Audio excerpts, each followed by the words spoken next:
Hello दोस्तों। तो ये हम कुछ क्वेश्चन लिए हैं, लगभग 5 क्वेश्चन है जेईई मेंस के पीवाईक्यू सेलेक्टेड। तो इन क्वेश्चन के थ्रू मैं आपको कॉन्सेप्ट सिखाऊंगा ताकि आपका टाइम बच सके और आपका रिवीजन भी हो जाएगा। और जो भी ट्रिक टेक्निक होगा इस क्वेश्चन से रिलेटेड, जैसे उस कॉन्सेप्ट से इर्द गिर्द रिलेटेड जो भी बातें होंगी वो इन्फॉर्मेटिव बातें हम बताएंगे और क्या ट्रिक है वो भी बताएंगे। ठीक है, तो सारी बातें हम डिटेल में करने वाले हैं इन क्वेश्चन के थ्रू। तो देखिए ये क्वेश्चन है, हमने नीचे भी लिखा है। ठीक है, तो एक एक क्वेश्चन आपको एक नई बात सिखाने वाला है, तो हम एक एक करके सॉल्व करते हैं। देखिए पहला क्वेश्चन हमारा यही मान लीजिए, इसे लिए हैं। तो देखिए इसमें पहला रिएजेंट हमारा ये गिवन था, दूसरा रिएजेंट हमारा ये गिवन था। तो ये रिएजेंट जो होता है ना, ये क्या कराता है, ये कराता है oxymercuration demercuration, oxymercuration and demercuration. अब इसके बारे में आपको कुछ बातें पता होनी चाहिए। देखिए ऑक्सीमर्क्यूरेशन डीमर्क्यूरेशन रिएक्शन में क्या होता है ना, मार्कोनी का रूल फॉलो होता है। मार्कोनी का रूल मतलब जहाँ पे मोस्ट स्टेबल कार्बोकैटायन बनता है वहाँ पे हमारा OH जुड़ता है। और हमारा जो एडिशन होता है वो एंटी एडिशन होता है। स्टीरियो केमिस्ट्री की बात करेगा तो एंटी एडिशन, अभी एग्जाम्पल में समझ में आ जाएगा आपको। और सबसे इंपॉर्टेंट बात, रीअरेंजमेंट नहीं होता इसमें, रीअरेंजमेंट नहीं कराना। तो देखो जैसे ये वाला क्वेश्चन था, तो यहाँ पे हमारा दो तरह के कार्बोकैटायन बनेंगे। अगर हम बॉन्ड को ऐसे ब्रेक करेंगे तो कार्बोकैटायन यहाँ बनेगा, अगर ऐसे ब्रेक करेंगे तो कार्बोकैटायन यहाँ बनेगा। बात ये है कि कौन से ज़्यादा कार्बोकैटायन स्टेबल होती है। ये कार्बोकैटायन हमारा कितने डिग्री है, 2 डिग्री है, क्योंकि 2 कार्बन जुड़ा है, 1 कार्बन 2 कार्बन। ये कार्बन हमारा 1 डिग्री है कार्बोकैटायन। तो हमारा कार्बोकैटायन की स्टेबिलिटी का ऑर्डर क्या होता है, 3 डिग्री, 2 डिग्री, 1 डिग्री। तो इसलिए हम इस तरीके से बॉन्ड को तोड़ेंगे, ये वाला स्टेबल कार्बोकैटायन बनाएंगे। तो हमारा यहाँ पे कार्बोकैटायन बनेगा तो OH हमारा यहाँ पे जुड़ जाएगा, हमने जोड़ दिया है डायरेक्ट। तो यही होता है मार्कोनी का रूल। एंटी मार्कोनी का रूल जस्ट उल्टा हो जाता है। अब देखो यहाँ पे हमारा जो होता है, यहाँ पे एडिशन जो होगा ये होता है हाइड्रोबोरेशन ऑक्सीडेशन रिएक्शन होता है। तो इसमें हमारा रिएजेंट क्या होता है, ये होता है, इसमें एंटी एडिशन होता है। जो OH और OH आते हैं ना वो सिन होता है, सॉरी इसमें सिन एडिशन होता है। एक ही साइड से आते हैं, मतलब वेस्ट से आएंगे तो वेस्ट से ही अटैक होगा, डैश से आएंगे तो डैश से ही होगा। हालांकि स्टीरियो नहीं पूछा था क्वेश्चन में, और ध्यान देना। और इसमें एंटी मार्कोनी का रूल फॉलो होता है, एंटी मार्कोनी। तो यहाँ पे देखो 1 डिग्री वाले कार्बोकैटायन पे अटैक हुआ है OH का, तो वो ऐड हुआ है, तो यही आंसर हो जाएगा। ठीक है, ये बातें आप याद रखना जो हमने इंपॉर्टेंट बात बताई। ठीक है, अब देखिए अगला क्वेश्चन हम लेते हैं। अगला क्वेश्चन हमारा ये था, देखिए दिख रहा है आपको। ठीक है, ये क्वेश्चन दोस्तों पहले से सॉल्व कराया हुआ है मैंने IITian थिंकिंग चैनल पे ना, बिल्कुल वहाँ पे एक एक क्वेश्चन करके डिटेल में सॉल्व कराया। यहाँ पे एक पूरा एक साथ में ले लिया है, तो वहाँ पे एक एक क्वेश्चन का प्रॉपर एक्सप्लेनेशन है, लिख के कराया है। तो वो लिखा था तो उसको मैंने अब यहाँ पे समझा दे रहे हैं। ठीक है, अच्छे से IITian थिंकिंग चैनल पे। और वहाँ पे ट्रिक टेक्निक कॉन्सेप्ट के वीडियो भी मिलेंगे। मैंने पूरा ऑप्टिकल आइसोमेरिज्म 26 मिनट में पढ़ा है, इन आइसोमर आइडेंटिकल मेजो DL एरिथ्रियो सब कुछ एक में टू द पॉइंट। तो उसे देखना IITian थिंकिंग चैनल पे। अब देखो इस क्वेश्चन में क्या बोला था, सबसे पहले स्टेप में Br2 गिवन था, तो इसमें ब्रोमिनेशन हो जाएगा। ब्रोमिनेशन मतलब ये डबल बॉन्ड जहाँ होता है ना वहाँ पे 3 मेंबर्स साइक्लिक ट्रांजिशन स्टेट बनता है, साइक्लिक रिंग बनता है। तो देखो अब ये साइक्लिक रिंग बन गया, वहाँ पे यहाँ ये लोन पेयर होता है ना, तो ये अटैक करता है तो यहाँ से प्लस आ जाता है। ठीक है, तो इस पे प्लस आ गया। अब 3 में अब बात आती है, हम इस बॉन्ड को ऐसे तोड़ें, क्योंकि ब्रोमीन इलेक्ट्रोनेगेटिव एलिमेंट है तो पॉजिटिव इस पे पसंद होगा नहीं, तो इसे हटाना चाहेगा।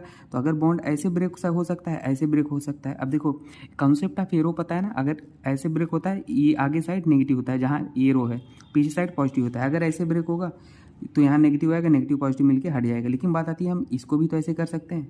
तो देखो जहाँ स्टेबल कार्बोकैटायन बनाएगा उस तरीके से तोड़ देंगे। तो यहाँ पे कार्बोकैटायन देखो 3 डिग्री है, 1 2 3 कार्बन जुड़ा है। यहाँ पे 1 2 डिग्री है, तो कार्बोकैटायन की स्टेबिलिटी 3 डिग्री होती है। तो हमने इस वाले को क्या किया, तोड़ दिया।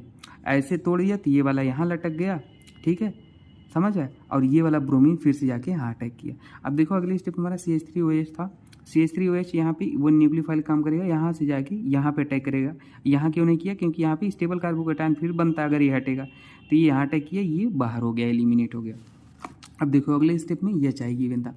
तो HI अगर गिवन था दोस्तों, तो अगर आपके पास अगर ईथर होता है ना और HI होता है तो क्या होता है, बॉन्ड ऐसे ब्रेक हो जाता है और एक जगह आयोडीन लग जाता है आर के साथ, और हमारा क्या होता है एक जगह ये H O के साथ H लग जाता है। अब बात आती है I का किसके साथ लगता है, तो जो स्टेबल कार्बोकैटायन जहाँ बनेगा ना वहीं I लगता है। तो देखो जैसे यहाँ पे OCH3 आया था, तो अगर हम इसको ऐसे ब्रेक करते ऐसे ब्रेक करते, यहाँ कार्बोकैटायन 3 डिग्री बनता, यहाँ कार्बोकैटायन 0 डिग्री।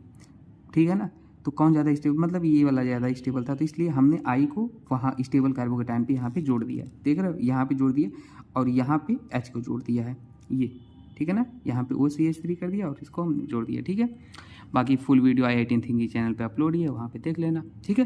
अब आइए यील्ड वाला क्वेश्चन हम सॉल्व करते हैं, ठीक है।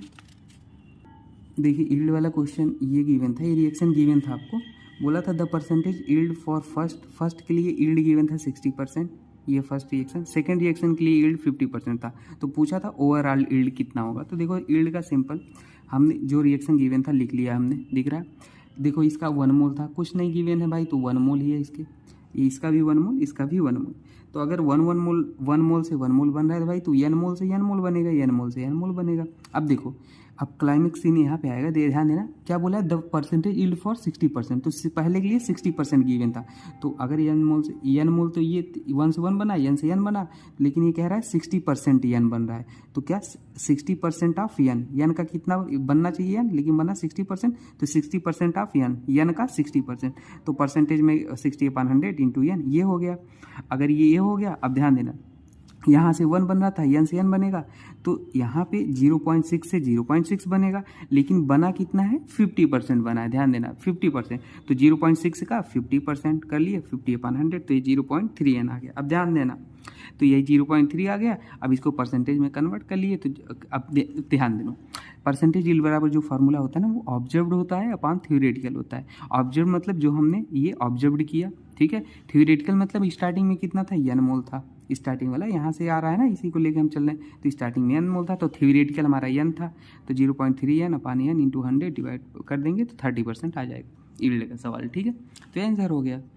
अब देखो अगला सवाल था ये वाला, तो इसमें bromination of propyne with bromine ये गिवन था, मतलब बोला था कि ये प्रोपाइन को रिएक्शन नहीं गिवन था, तो प्रोपाइन तो बना ही लोगे, ये प्रोपाइन ब्रोमीन के साथ रिएक्शन कराने पे ये 1122 नाम लिख के दिया था, तो ये बना था।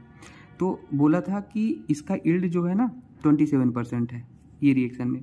तो बोला the amount of P obtain from 1 ग्राम, जब ब्रोमीन का 1 ग्राम लो तो रिएक्शन में हमारा पी कितना बनेगा, ठीक है ना मतलब पी, हाँ अमाउंट पूछा था।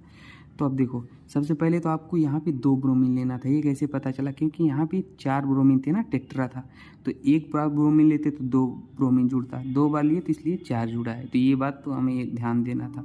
अब ध्यान देना 1 मोल जब प्रोपाइन का था तो ब्रोमीन के 2 मोल थे और इसके 1 मोल बन रहे थे। तो देखो हमारा क्या हुआ, अगर क्या मैंने बोला 1 मोल प्रोपाइन से 2 मोल ब्रोमीन की ज़रूरत पड़ रही है और 1 मोल ये बन रहा है। तो देखो अगर 1 मोल लेंगे तो कितना बन जाएगा, 1/2, 2 मोल से 1 बन रहा है, ये इसका देख रहे हैं ना, क्योंकि इसका फाइंड आउट करना है तो इसलिए इसको वहीं छोड़ दिए। 2 मोल से अगर 1 मोल ये बन रहा है तो 1 मोल से कितना बनेगा, 1/2 बनेगा ये, ठीक है। अब ध्यान देना, अब हमें क्या बोला था, जो यहाँ पे 1 ग्राम था ना, 1 ग्राम इसको मोल में चेंज कर लो, क्योंकि ये सारी चीज़ें मोल में है ना, तो वो ज़्यादा आसान रहेगा। बोला था 1 ग्राम ऑफ ब्रोमीन लिया जाए तो कितना मोल ये बने, कितना अमाउंट बनेगा। तो ध्यान देना वही ब्रोमीन को मोल निकाल लिया मोल में, तो मोल बराबर क्या होता है, वेट अपॉन मॉलिक्यूलर वेट। तो वेट हमारा कितना था, 1 ग्राम था, मॉलिक्यूलर वेट ब्रोमीन का 160 है, तो वो इतना मोल आ गया। तो अगर 1 मोल से 1 इतना मोल बन रहा है, तो 1/60 से 1/60 मल्टीप्लाइड बाई 1/2 ये हो जाएगा। अभी और देखो ये क्या बोला था, जो यील्ड था वो इसके लिए कितना गिवन था, 27% गिवन था। तो इतने का 27% क्या हो जाएगा, 27 डिवाइड बाई 100, जैसे पिछला वाला क्वेश्चन की, ठीक है। ये तो ये समझ में आ गया, बस कन्वर्जन था सिंपल। और ये यील्ड गिवन था कितना, और गिवन था इतना, आ रहा है इतना, तो इतने का इतना परसेंट का मतलब मल्टीप्लाई, तो मल्टीप्लाई इतना कर दिए। अब ध्यान देना ये क्या हो गया, मोल, तो ये मोल आ गया। अब मोल बराबर क्या होता है, वेट अपॉन मॉलिक्यूलर वेट। अब इसका मॉलिक्यूलर वेट 360 होता है, तो ये तो हमारा मोल था, आ गया था इसका ओवरऑल, और वेट अपॉन मॉलिक्यूलर वेट, और वेट ही पूछा था अमाउंट, तो वेट बराबर हम इसको जब यहाँ मल्टीप्लाई कर लेंगे तो हमारा इतना आ जाएगा आंसर। और नियरेस्ट इंटीजर पूछा था तो 3 हो जाएगा, और यह गिवन था, ठीक है ना, ये देखो ये गिवन था, तो उसे हटा के 3 ये कर देंगे हम, ठीक है। और कभी यील्ड पूछता तो परसेंटेज यील्ड बराबर ऑब्जर्व अपॉन थ्योरेटिकल होता है, मल्टीप्लाइड बाई 100 होता है, तो आंसर आ जाता है, ठीक है। कुछ डाउट हो तो कमेंट सेक्शन में पूछ लेना। बाकी ये एक सवाल, ये पूरा जो सोल्यूशन है IITM थिंकिंग चैनल पे हमने बताया हुआ है, और वहाँ पे आपको ट्रिक टेक्निक कम से कम 20 वीडियो मिलेंगे जो ट्रिक टेक्निक है, वहाँ पे जो वीडियो है ना वो कहीं भी फेल नहीं होंगे, एक्सेप्शन को इंक्लूड करके बनाया गया, सारे पॉसिबल केस लिए गए क्वेश्चन में, तो वहाँ देखना, मैं लिंक दे दूँगा, ठीक है। ओके दोस्तों, थैंक यू।